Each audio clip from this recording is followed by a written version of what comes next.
Good morning, everyone. We're reading in Book 2, the Book of the Traveller of the Worlds, Canto 5, the Godheads of the Little Life. And we did our study up to the break on page 163, but then we went on reading. I think we stopped on page 170. So I think it will be good to continue our reading from line 684 on page 170. We'll read to the end of the canto, and then we'll go back to this break on page 163 and do our more detailed study. So page 170, line 685, we'll start reading. Will you begin, Patricia? What are the first words? A work is done. A work is done in the deep silences. You'll have to project your voice because these fans are making much noise. A work is done in the deep silence. A glory and wonder of spiritual sense. A laughter in beauty, everlasting space, transforming world experience into joy.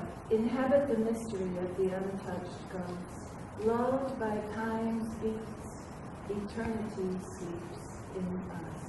In the sealed hermetic heart, the happy core, unmoved behind this outer shape of death, the eternal entity prepares within its matter of divine felicity, its reign of heavenly phenomena.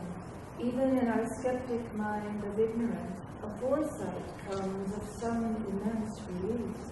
Our will lifts towards it, slow and shaping hands. Each part in us desires its absolute. Our thoughts covet the everlasting light.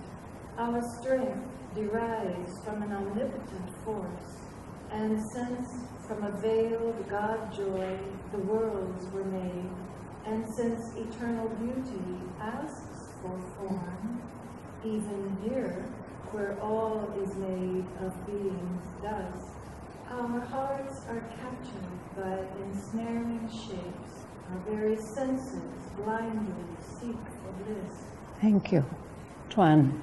Our error crucifies reality to force its birth and divine body here, compelling, incarnate in human form, and weaving in limbs that one can touch and grasp, its knowledge to rescue an ancient ignorance, its savior like the inconscious universe. And when the greater self comes, seen like dark, to fill this image of our transience, all shall be captured by divine, transformed. In waves of undreamed ecstasy shall roll our mind, life, sense, in love, in a light, other than this hard-limited human day. The body's tissues trill, apotheosized, its cells sustain bright metamorphosis.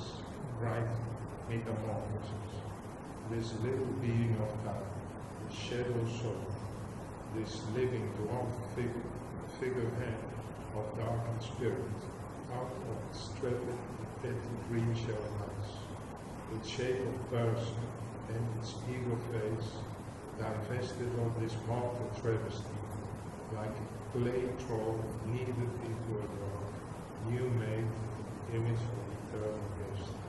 It shall be brought to the rest of a white force, and flaming with paradisal touch in a rose fire of sweet spirit embrace, in the red passion of its infinite change, waver, wake, and shudder with fixed. Thank you. Patty. In the red passion. Yes. Next line. As if reversing. Which line again, sorry? 730. 732. Quiver. No, as if. Next line. As if reversing. Okay. As if reversing the deformation spell, released from the black magic of the night, renouncing servitude to the dim abyss, it shall learn at last who lived within seized with marvel and the adoring heart, to the enthroned child of Godhead near aware, trembling with beauty and delight and love. But first the Spirit's ascent we must achieve, out of the chasm from which our nature rose.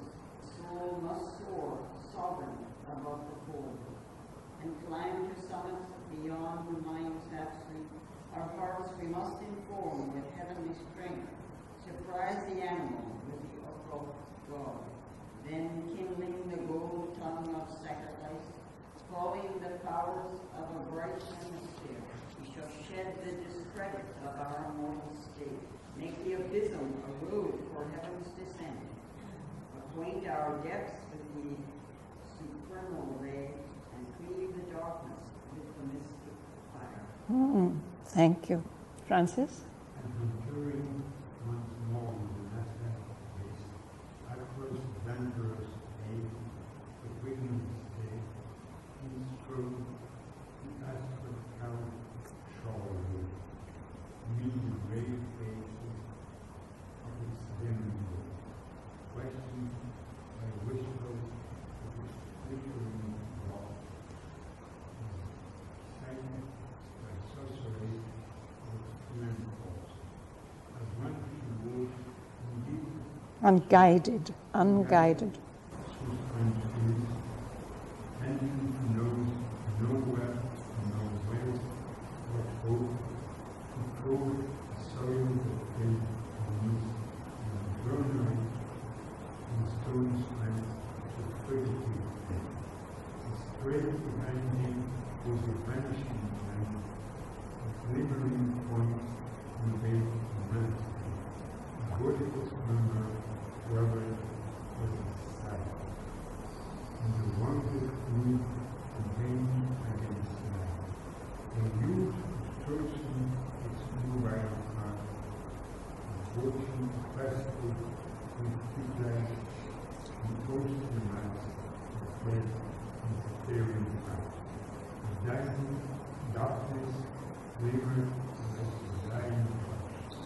Around him, in this English phantom glow, people was shadowy and misleading shape, the vague and conscious God in measureless faith, his only night was spirit's play. So we can turn back to page 163 at the break. Sri Aurobindo has described to us the elemental entities who are manipulating our consciousness without our awareness, getting hold of our life mind, our life impulses, and doing all kinds of mischief there without us being aware of them. And wherever love and light and largeness lack, where those things are missing, these little beings do their mischief. They, again, their stuff, their very substance rebels against all higher truth. But they have to obey a stronger will. So Mother and Sri Aurobindo were able to control those beings by their willpower. But mostly we are not aware of them at all. These are, he describes them like theater people, directors and screen painters, scene painters, these nimble scene shifters. They are always moving around the scenery of our lives. They're always busy with that ill-lit scene. There's not much light in that realm of the lower mind, the little life. And we ourselves, we are incapable of building our fate. We are not aware enough. We are moved around by them as actors. We speak and strut our parts, the parts that they teach to us, until the piece is done, the drama that we participate in. And then we pass off, fortunately, into a brighter time and subtler space. And this is how they are inflicting their little law on human beings, curbing, holding back the mounting, slow uprise of man, of humanity. And then his too scanty walk, that little short lifetime that we are given, they close it with death. That's the end of our scene for the time being. Turia. This is the ephemeral creature's daily life. As long as the human animal is born, and against nether nature screams forward, as long as intellect's outward gazing sight serves earthly interest and creature joys, an incurable littleness pursues his days. Ever since consciousness was born on earth, life is the same in insect, in man. Its death unchanged, its way to common good. If new designs, if richer details grow, and thought height, and more tangled cares, if little by little it wears a brighter face, still, even in man, the blood is green and poor. The gross content prolongs his foreign state. His small successes are failures of the soul. His little pleasures punctuate fleeting cruise. Hardship and toil are the heavy price he pays for the right to live, and his last wages death. Thank you. Can you speak up, please? There's one sentence which I don't think is the same. His small successes are failures of the soul. No, you don't get it. I don't get it. No, when you succeed in doing something, you've put a lot of effort into it, then you get success. It happens. Wow, I'm so great. I did it. So Sri Aurobindo tells us it's often much more to the benefit of the soul if we fail in our human efforts.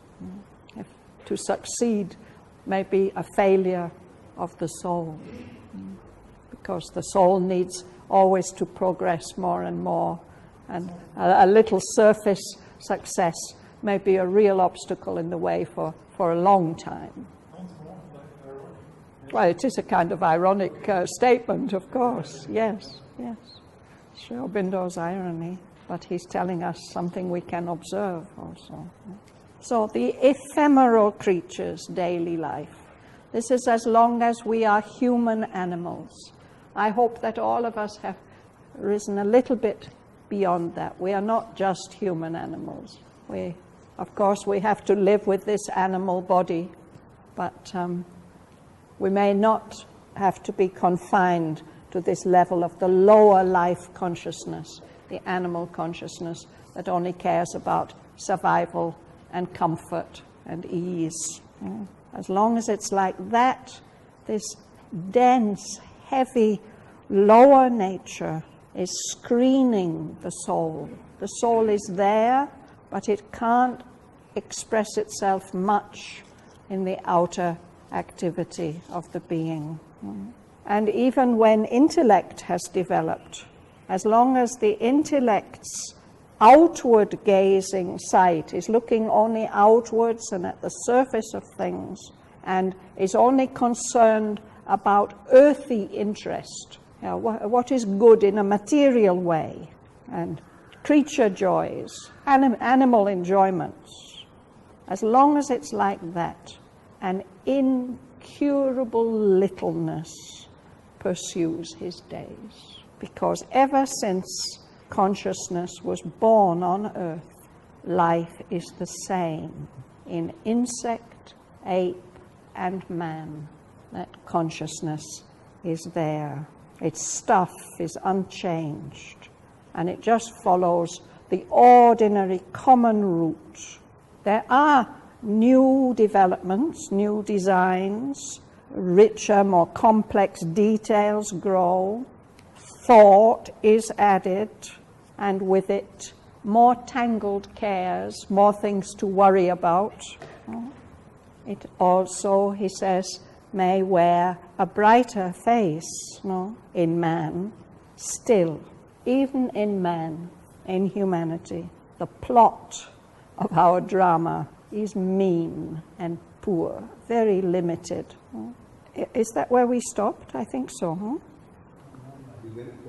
We went further. So a gross content. We're just contented with comfort and little satisfactions.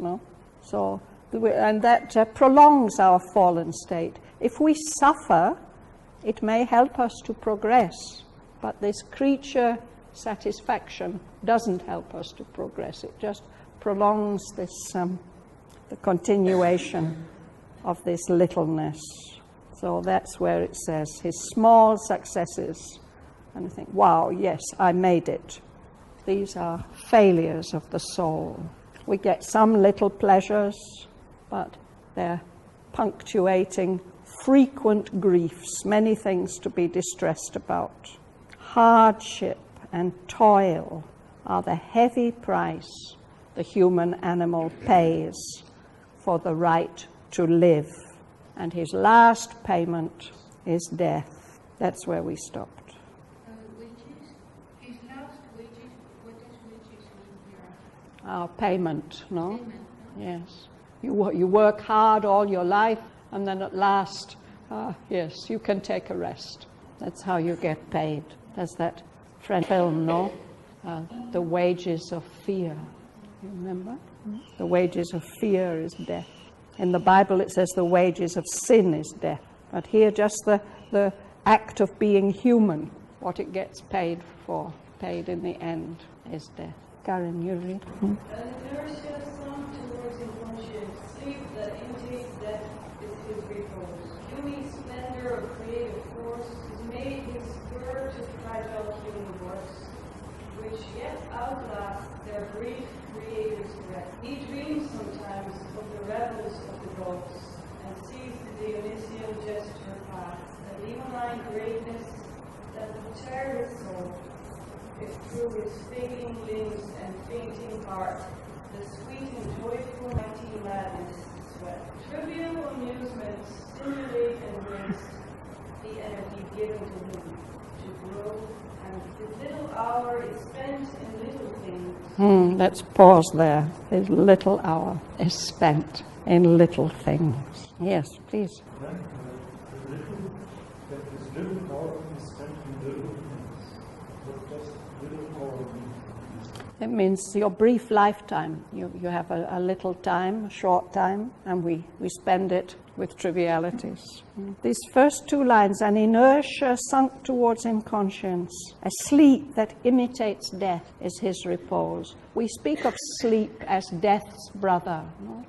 It reminds me of a wonderful book written by one of the teachers in the ashram, Jugal Kishore Mukherjee. He's written a wonderful book. It's really worth looking at if you can find a copy. It's called The Destiny of the Body. And he examines this state of animal humanity and analyzes it so wonderfully. What is animal in us and what are the higher possibilities, even for the body. And one of the things he points out is of course, our need to eat and our need to sleep. These are animal characteristics that we're all affected by all the time, and it's very difficult to overcome them. So this sleep, even our sleep, it is possible to train the sleep to be conscious. It's one of the things the mother has spoken about often. But normally we're just instinctive animals. We fall asleep. It's good for us. But it's just an imitation of death. Then we start again. We are driven by some creative force, but it's not very strong. It's a splendor of creative force, but it's puny. It is also limited. But that is our spur. That's what drives us to human achievements. Human beings do surprising things. But these human works are fragile, not very, very durable, but often they outlast the lifetime of the individual or individuals who have achieved them. They outlast their brief creator's breath. Occasionally, we human beings, some dream of the revels of the gods, the delights of the gods. Some kind of dream comes into our consciousness. It says he sees the Dionysian gesture pass. Dionysus, he's the Greek god of wine. He's brought us the grapes and the joy that the wine brings, the divine intoxication.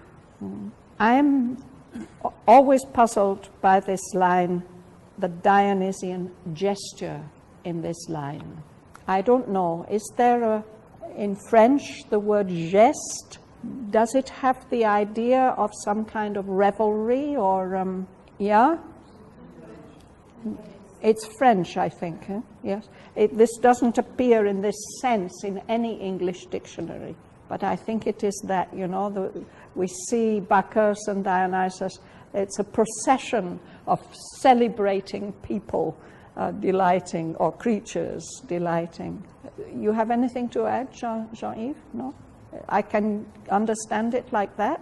There is la geste in the medieval times, Yeah. with this epic text, it seems to me to remember. Yeah. But not what you are saying. Les chansons de geste. In this sense, what does it mean exactly?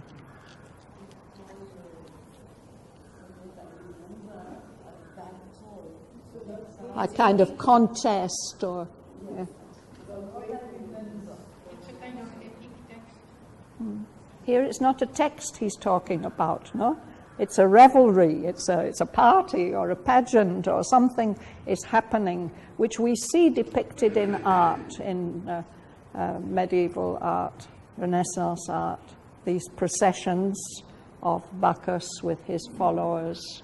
Anyway, the idea is of some uplifted state, and perhaps a procession or an action or a presentation, something like that. He sees them passing. He's just a spectator. And that, what he sees passing, that Dionysian gesture, is like a lion, a leonine greatness. It's something so powerful that it would tear his soul if it actually entered in to his body, to his failing limbs and fainting heart, this sweet and joyful, mighty madness sweat. So it's some intensely passionate experience. Yes, Sebastian? Leonine. Leonine has to do with lions. So lions are the most powerful beasts, no? They roar. It's something that would be difficult for a human body to So could we say that this Dionysian gesture would be a movement of intense delight, which you see that happening, but you realize if it passed through you, you would just...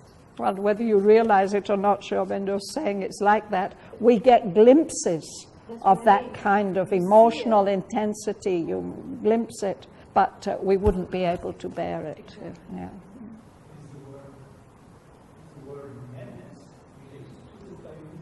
I think so, yes. You're out of your mind, And then you read a little further, about the trivial amusements. They stimulate us and waste. They stimulate our energy. They also waste the energy that's really given to us to progress, to be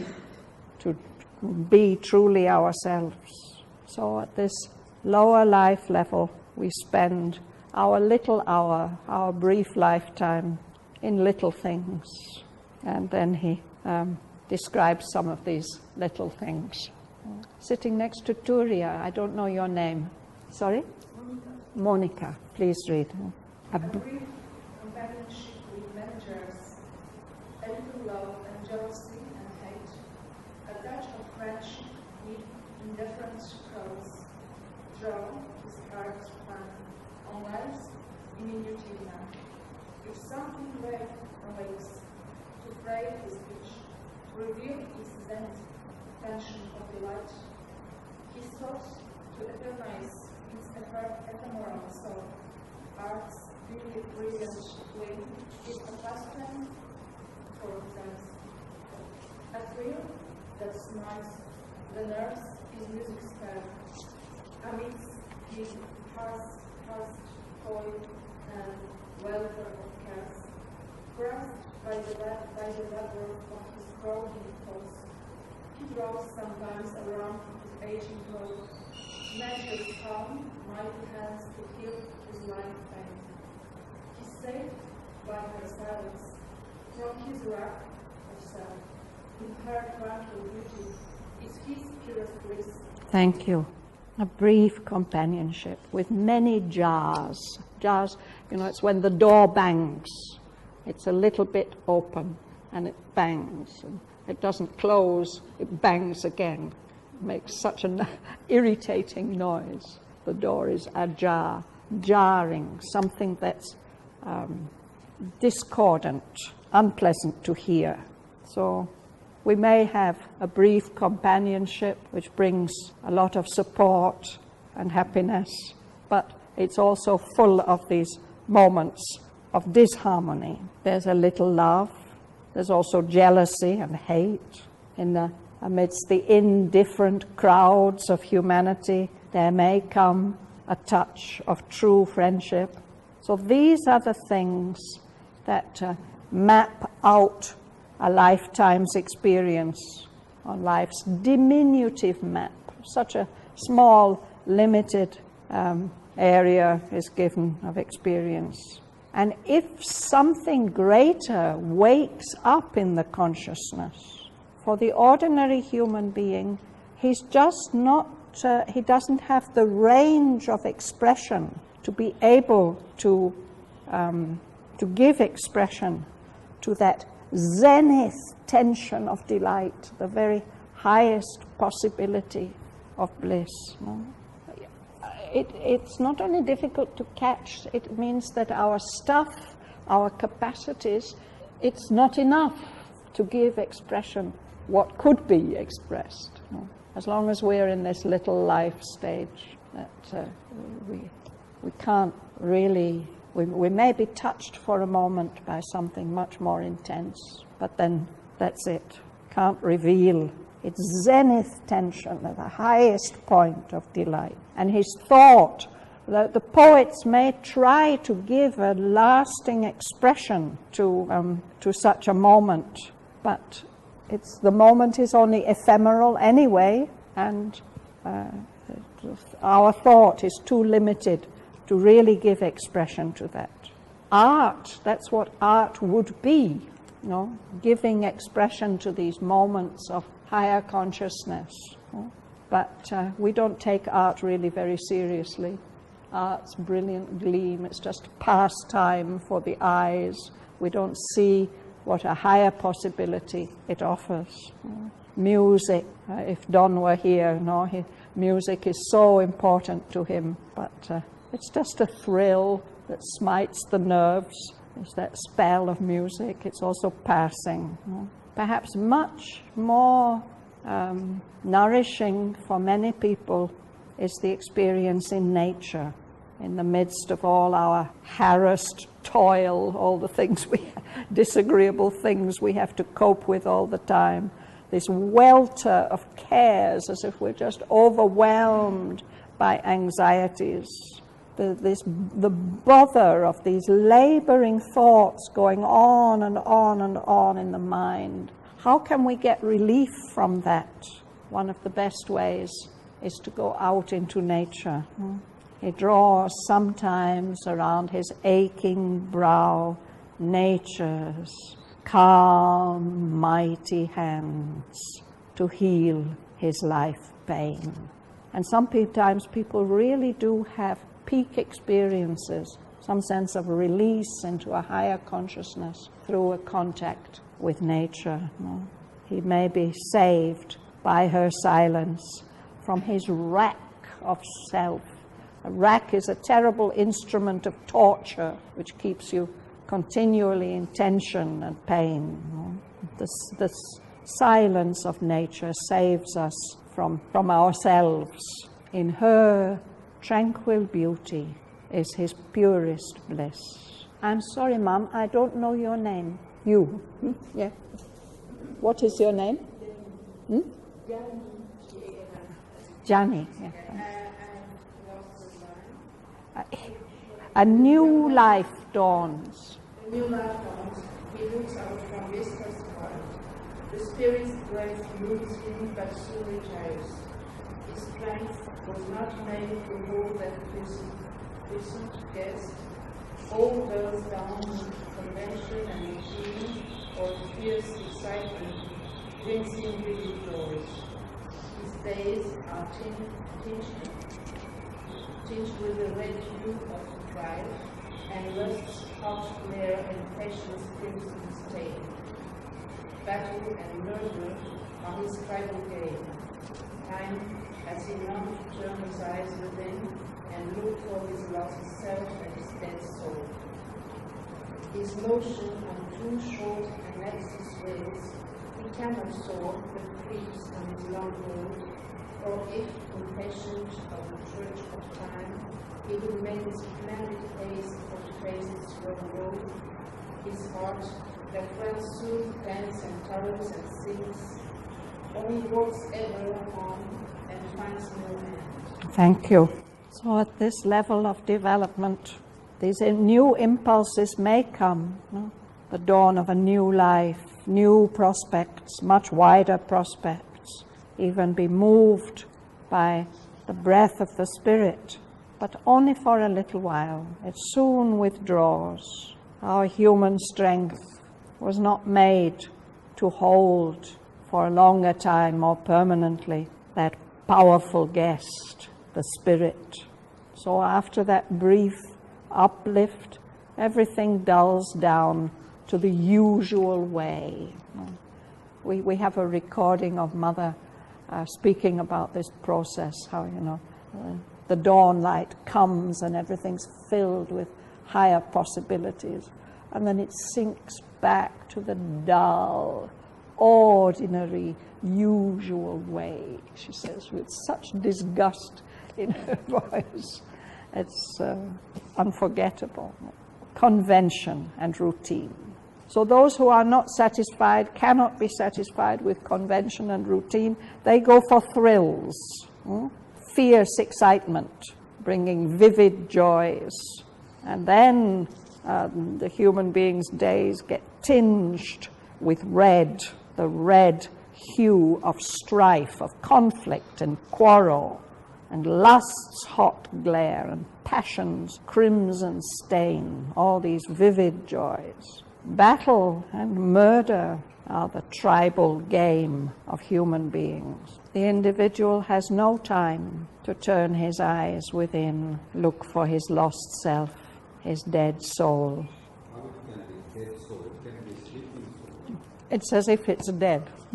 It can be reborn. It's immortal. It can wake up again as long as it's not functioning, not alive. His motion on too short an axis wheels means it can only go in a small circle, I think. What's the idea here about the axle being so short? Axis, something like that, small circles. And he can't soar up like a great bird or an angel. He has to creep, move slowly on this long road.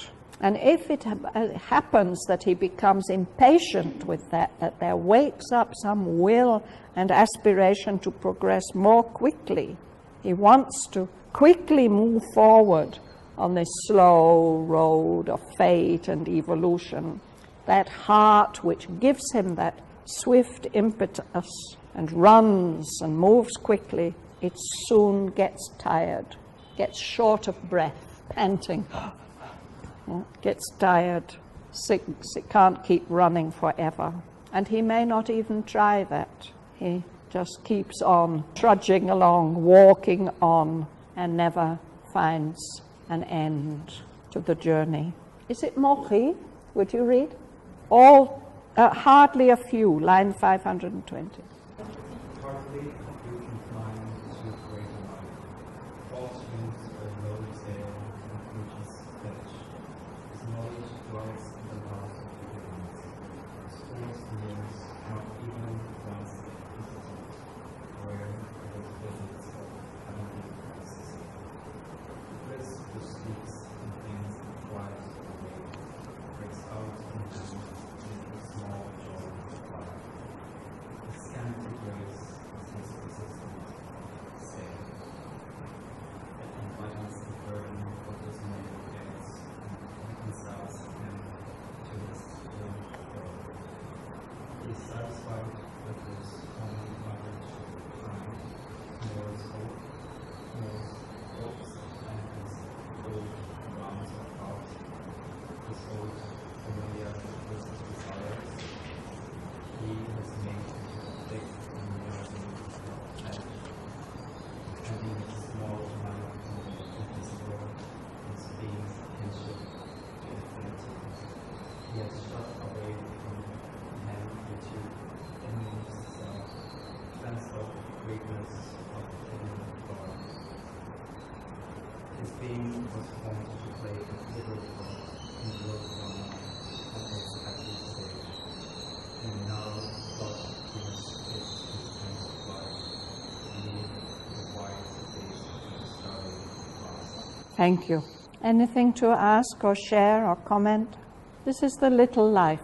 Hardly a few can rise to greater life. And the next canto will be about the kingdom and Godheads of the greater life. Here we are still in the little life. And Sri Aurobindo tells us that there is a divine bliss, the Ananda. It's sleeping in everything. It wants to wake up. But into us at the level of the lower life, it just it breaks out as a small joy of life, a kind of contentment or happiness or gleam of delight. And that's what keeps us going, the fact that that little joy of life is there.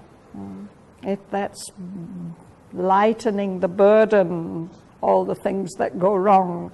That's what reconciles us, makes us willing to accept our little world, our little life. Gives a certain satisfaction. We're satisfied with the common, average kind, tomorrow's hopes, old familiar rounds of thought, familiar interests and desires, and all these things that make us content with our life as it is. It's like a thick, thorny hedge which is protecting us, in a way, from the vastness of the infinitudes, and which is holding our kinship, our close connection with infinity. It's keeping it hidden, shut away from us into our inmost self, where we can't even find it anymore. The greatness of hidden God that's cut off from us. So this being of the little life, at the little life level of human evolution, Sri Aurobindo says this being was formed to play a trivial part, a small, not very important part in a little drama on a petty stage, not very significant and meaningful. And it's as if the soul at this stage has pitched his tent of life, as one of the paintings made by the mother with Huta. This narrow plot, the little tent of life, our permanent dwelling place beneath the wide gaze of the starry vast. The whole universe is looking down on us, but here we are in our little tents, sleeping. And it can appear, it sometimes seems, as if this is the crown of all that has been done. This is what evolution has led to. People like us. He is the crown of all that has been done, all these eons of development. No? This is creation, thus is creation's labor justified. This is the world's result, nature's last poise. I remember what a wonderful moment of awakening it was for me when I first heard about Aurobindo, and there was the suggestion that evolution is not finished, that this is not the crown of all that has been done, and there are higher possibilities. No? Because if this were all, and nothing more were meant, if what now seems were the whole of what must be, if this were not just a stage through which we are passing on our road from matter to eternal light, to eternal self, to the light that made the worlds, the cause of things. If it were not like that, if evolution were really finished, our mind's limited view could well interpret existence, our existence here, as just an accident in time, something that's happened just like that without any purpose or meaning, an illusion or a phenomenon or a freak. Well, I've read ahead, but for me these are such meaningful lines, so important. We should never think that this is the crown of all that has been done. No. So much greater possibilities lie in front. Do you like to read? Eyes closed. Lela.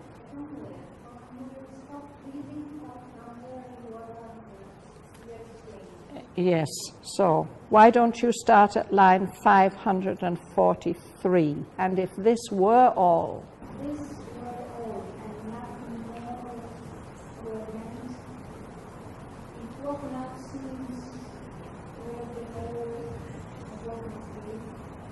If this were not the state through which we pass on our road from matter to eternal self, the light that made the worlds, the cause of things, well marking to treat our minds limited view existence as an accident in time, the illusion of phenomenology, the paradox of the creative force, which moves between unreal opposites, inanimate force struggling to be unknown, matter that changed to leave itself by mind, inconscient, monstrosely and then doing so. Shall we look at that sentence? If this little life were all, and if nothing more were meant, were intended, if what now seems, what we see now, were the whole of what must be, if there were no higher possibilities, if this life that we experience now were not just a stage through which we are passing on to something else, we're passing further on our road from matter. Okay, we've evolved up from matter, stardust formed in suns, but there's a road we are following which will lead us back to our eternal self, back to the light, the consciousness which has made all these worlds, which is the real cause of things. If it weren't like that, well, our mind would be quite right or justified in looking around at the world and saying that our conscious existence is just an accident. Or maybe it's not even an accident, it's just an illusion, that we don't exist. Or it's some kind of freak event, doesn't fit in, an anomaly somewhere.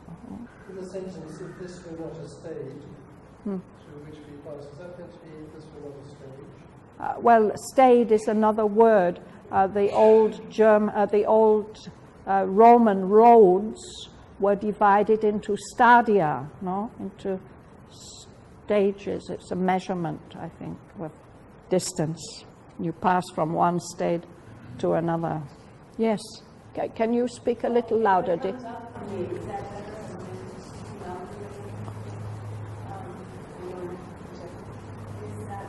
Movement is everything is moving. Static spaces, whatever. So everything about it, we perceive ourselves.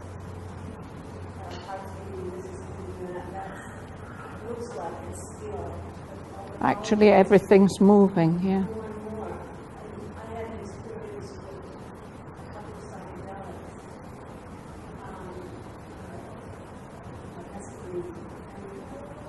Everything was connected.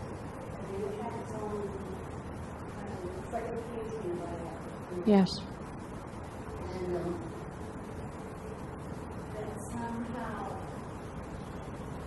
that connection with everything can be. Yes. It is what? Taking us, exactly. Yeah. Right. Yes.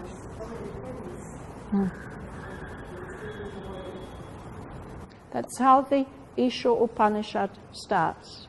It says, all this is a habitation for the Lord, for the cause of things.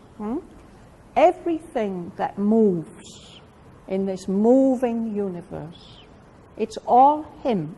And we can enjoy it by not holding on to it, by letting it be, and by not wanting to hold on to it, not craving anything.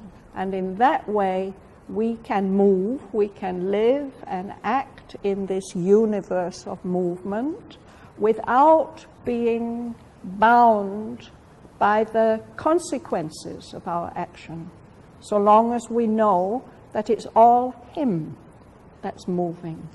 And in that way, we can wish to live for 100 years, going on, moving, doing, enjoying, and not have to fear anything. That's how it... Sorry. Why does the Upanishad say Him? You would have to ask the Rishi.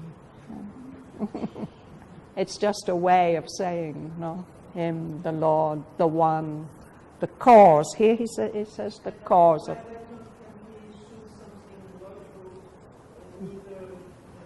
Yes, yes.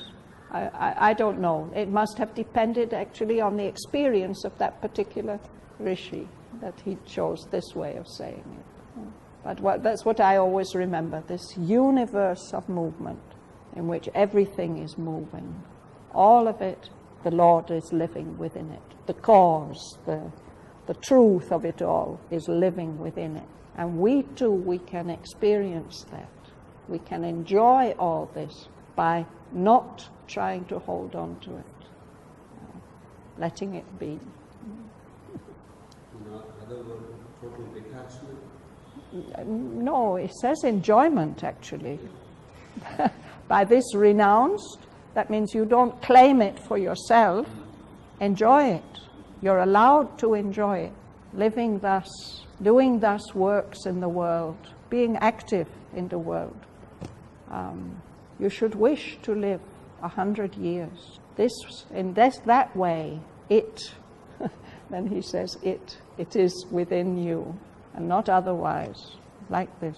This way you don't need to fear going into any dark worlds.